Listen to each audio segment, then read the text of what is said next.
The Independent Electoral and Boundaries Commission Friday released the names of the team that will manage the repeat presidential elections scheduled for October 26th.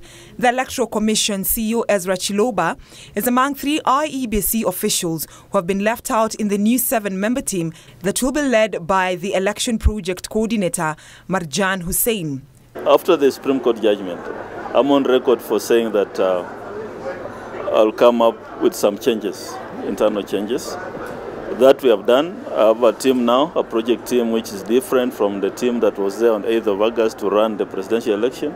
Silas Rotich, who was to head the National Tallying Center, has been replaced with the Sydney Namulungu, while Bernard Misati Mosetti, head of training, has been replaced by Nderitu. The team, which has names of staff that NASA and Jubilee leaders had demanded be removed from poll management, will report directly to the IEBC Steering Committee, headed by IEBC Chairman Wafula Chebukati, who is the head of voter identification and results transmission technology.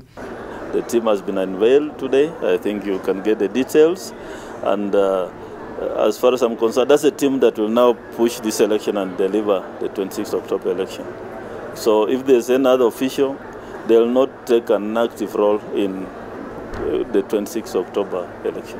To conduct an efficient and effective repeat poll, the Commission has undertaken the training of 47 county election managers and 290 returning officers and their deputies. After this, we shall proceed to train the support electoral staff in the constituencies, who will now in turn train the presiding officers and the clerks.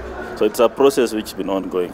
The election officials were trained on the legal framework governing elections, filing of Form 34As and 34Bs, use of KIMS machines and transmission of results. There were issues about signing of Form 34As, 34Bs. There were issues about the size. I mean, the form some were in portrait, some were in landscape. So those are the kind of things we have now picked up, and also including the results transmission framework. So we have to re-energize them, make them, correct the mistakes.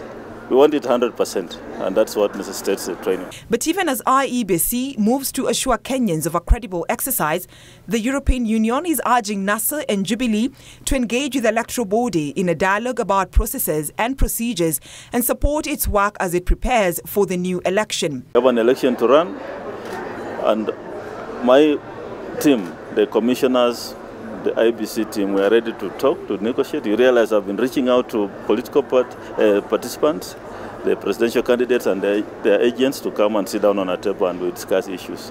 We are still open for those discussions. Some of the issues raised, especially by NASA, have been addressed by the Commission. We are making it public as to what we discussed, and there's still room for more negotiations, more discussions. So I don't see why there should be more demonstrations. EU says actions and declarations against the IEBC could have an adverse effect on election outcome.